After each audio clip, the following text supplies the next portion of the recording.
After millennials of revolving around Mars, a massive asteroid called Pi is advancing toward Earth and will crash in 8 years, which could wipe out humanity.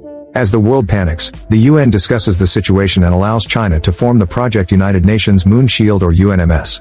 The plan is to make a huge base on the moon, build a supernuclear weapon called cosmic striking hammers, use this weapon to destroy Pi, and use the moon's orbit as a shield to save Earth from the resulting debris. UA applies to go to the moon and the interviewer isn't impressed by him describing himself as a middleman and average. Instead of an engineering position, he's offered maintenance. Desperate to go, UA accepts and soon he's flying to the moon with a whole crew of astronauts. 8 years of hard work pass and the team finally launches the super weapon, which they happily celebrate. However, UA's attention is on Langsing, the base commander who he has a crush on. In his free time, he practices how he could confess his feelings, and he's always there at the door whenever she comes back. However, Langsing doesn't even know who he is. Sometime later, UA stays in his room listening to music while trying to write a good confession letter. Meanwhile, Langsing receives terrible news. A solar storm has caused one of the missiles to go off course and some asteroid debris has escaped the lunar orbit. In 27 minutes, those asteroid fragments will destroy the base. Langsing immediately raises the alarm and orders everyone to evacuate. But since UA has his headphones on, he doesn't hear any of this and stays in his room. All the astronauts rush to get in the evacuation rockets and finally abandon the moon. It isn't until UA looks through the window that he learns about this. He immediately gets on a car and drives as fast as he can, noticing that all the rockets have left except for one. UA starts going faster as he tries using the radio, however the debris is too close and it gets in the way of the communications system. There's a crater ahead and UA tries to jump over it instead of avoiding it, but he ends up falling. At that moment, Langsing launches the last rocket, leaving UA stranded on the moon. UA climbs out of the crater as the asteroid debris crashes on the moon. He starts running around dodging the rocks to reach the base, which soon begins getting destroyed as well. Now UA also has to dodge the falling pieces of building as the base goes down. After being knocked down once, he tries to make a big jump to hide in the crater, only to be knocked down again. While he's unconscious, a huge asteroid fragment makes its way toward Earth. When UA wakes up, he starts complaining and tries to contact the UNMS. At that moment the asteroid fragment finally crashes on Earth, causing a massive explosion that destroys a large part of the planet. UA can only stare in shock and sorrow as he realizes their 8 years of work were for nothing. Afterward UA returns to the base and tries to contact Earth, but he never gets an answer. For the following 6 days, UA keeps on calling to no avail. He then realizes he's the last human alive, which further pushes him into poor mental health. Using paper, he decorates a room for a pseudo-funeral to honor humanity. The base still has food to feed 300 people and will last him a lifetime, so UA decides he'll do what he's always wanted to do. First he tries to get into Langsing's room, but he can't guess the right password. Next he grabs a board and slides around the moon just for fun. As days pass, UA keeps on trying passwords to the point of insanity. Eventually he gives up and uses an explosive to open the door, which blows up his clothes too. Now that he has access to Langsing's uniform, she creates a figure of her and prepares a whole dinner with romantic music to confess his feelings. He even starts kissing the figure, unaware he's being watched. It turns out there are survivors on Earth and now Langsing is embarrassed in front of her colleagues. Civilians are in underground bunkers while the astronauts are in the UNMS underground base. After some work they've managed to connect to the lunar base, but they can only watch UA through the cameras without sound because the radio isn't working. Because right now Earth is lacking resources, it'll take them 2 years to fix the communication system and even more to rescue him. The UNMS chairman decides they can use this for good and shares an update. The asteroid impact has fractured the planet's plates, which has been causing tsunamis that flooded 30% of Earth's land mass. Cities are covered in volcano ash and toxic gas, so soon there won't be any plants or animals left. In the underground bunkers, people try to keep plants in jars but it's hard to keep them alive without sunlight. Diseases and depression are spreading among the survivors, who only get the most basic meals to survive. Some people are even losing their hair. The chairman thinks they should start live streaming UA's life in the lunar base so survivors can get a glimmer of hope in these dire times. Since they don't have sound, they decide to hire a voice actor that can dub UA's voice to make him look heroic. Langsing makes an announcement through the speakers to let all the survivors know that they've found a man on the moon and that the stream will start in 30 days. Some people don't believe it and suspiciously disappear. A few weeks later, UA is in a deep depressive state and decides to self-delete. He makes his way to the warehouse to get some medicine for the job and finds an open food package in the corridor that he didn't drop. UA opens the warehouse door and is shocked to see a beautiful figure lying down. Thinking it's a woman, UA starts flirting as he comes closer, only to discover it's actually a kangaroo left behind by the research division. At the same time, Langsing starts the live stream so the first thing everyone on Earth sees on the screen is King Kong Roo. The voice actor they hired yells "What a fantastic day," making it look like the kangaroo talked. To apologize for his mistake, the actor tries to play his flute, but that only gets him beaten up. Thankfully, the survivors assume the audio is delayed and don't think the kangaroo is actually talking, so Langsing decides they'll make the voice actor narrate instead. On the lunar base, Yue reads the research regarding Kong, learning he's aggressive and gluttonous, which is why he's been raiding the pantry. He grabs a shovel and goes back into the warehouse to get the medicine. When Kong appears behind him, Yue waves the shovel only for it to break. Then Kong grabs the handle and bends it before beating Yue up. Next, Yue dresses up as a female kangaroo and tries to keep Kong distracted, but when he's about to reach for the medicine, Kong brings him down and tries to do the naughty to him. This causes the mask to fall off and Yue gets kicked off the warehouse. Moments later, Kong starts advancing into other parts of the base. Then Yue appears with a Gatling gun that he just 3D printed and opens fire, shooting plastic balls at Kong as he chases him around the base. However, Kong suddenly turns around and starts chasing Yue instead. As the voice actor plays his flute to make the scene epic, Yue and Kong start fighting each other hand to paw. After lots of struggle, they knock each other down at the same time. The UNMS is worried about him and tries to contact him again. When Yue wakes up, he hears some static on the radio. There are no words, but he cries because he sees this as a sign that there are survivors on Earth.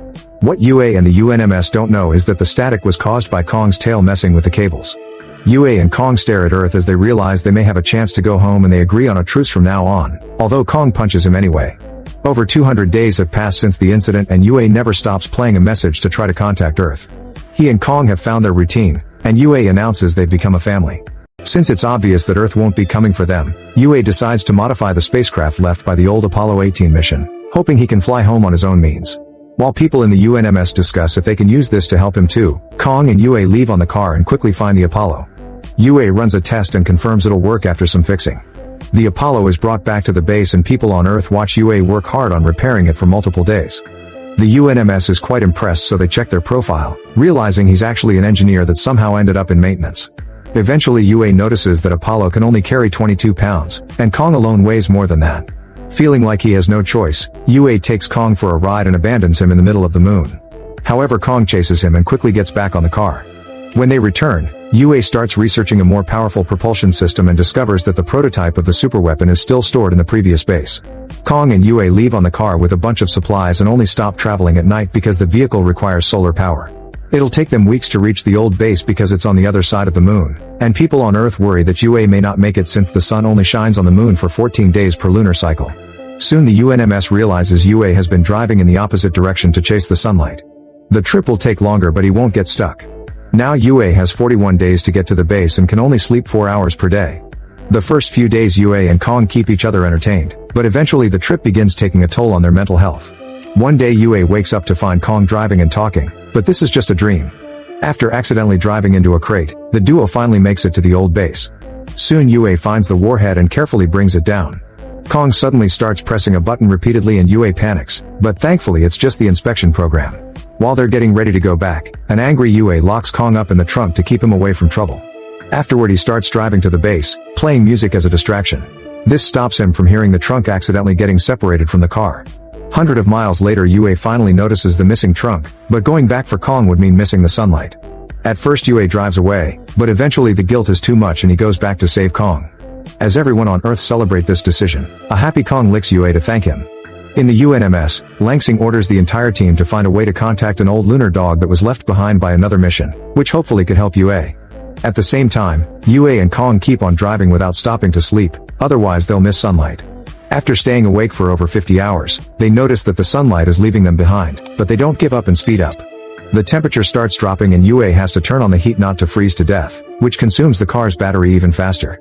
With only 35 miles left to the base, the battery finally dies and the car stops. Yue gives up and comes out to wait for the end.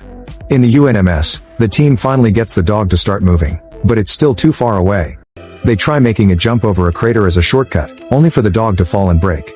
Back to Yue, he keeps thinking about Langsing while staring at her picture on a mirror. Kong starts chasing the reflected light like a cat, giving Yue an idea.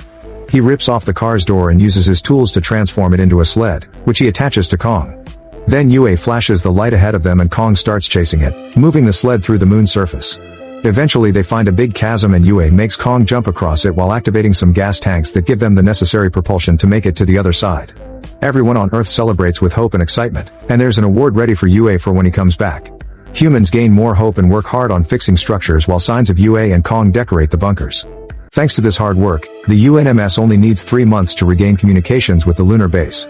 516 days have passed since the incident and Yue is still working on connecting everything, which is harder than he thought because Apollo has outdated technology. One afternoon, Yue gets excited because he finally hears static on the radio again. However, when he turns to Kong, he finally notices him messing with the cables. Yue tests them with his own hand to be sure and his mind finally breaks as he realizes all his work and suffering has been in vain because he's the only human left. He yells at Kong for a while before the depression takes over his mood again. On Earth, the UNMS still needs a month to finish fixing the comms. Refusing to give up, Langsing uses the speaker system to talk to all the people in the bunkers. He admits Yue isn't a hero, he's an average man they left behind by mistake. But he's been working hard to be a hero for a whole year, so he deserves people to support him in return. Langsing asks the survivors to turn on their flashlights and shine them towards the moon to tell Yue he isn't alone. At that moment Yue opens his helmet, and he's starting to lose oxygen.